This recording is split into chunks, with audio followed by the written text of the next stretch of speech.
Tee hullu sisääntulo. Saapuminen, joka huomataan ja muistetaan. Levitä punainen matto vieraillesi. Kaada kuohuviini laseihin 2 erässä 6-8 asteen lämpöisenä. Avaa pullot valmiiksi, mutta älä liian aikaisin. Sama määrä kaikille, tasan sama.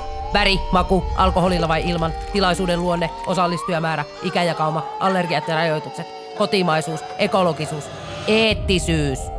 Tarjoa aktiviteetti tai passiviteetti. Aistielämys, joka pakottaa pysähtymään, tai hikiliikunta, joka saa endorfiinit jylläämään. Yhdessä, yksin, erikseen, pienryhmissä, täällä, tuolla, missä, koska, kuinka, minne.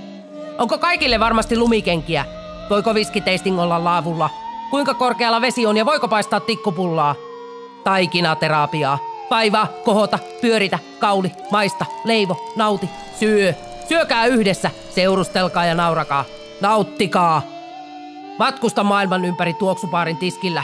Kuuntele tarinoita, kerro tarinoita. Koe kaikilla aisteillasi. Haista, maista, kuule, näe, tunne. Ole luova.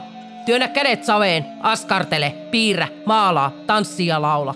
Kulttuuri ja taide parantavat henkistä ja fyysistä hyvinvointia, sanotaan. Paranna henkistä ja fyysistä hyvinvointiasi. Paranna muiden, paranna kaikkien. Katso elokuva, sauno, viihdy, juhli. Voimaannu live-musiikin äärellä. Kuuntele silmät kiinni tai silmät auki. Koe elämys, joka sävähdyttää niin, että olet viikon kylmillä väreillä. Vaikutu ja vaikuta. Nauti.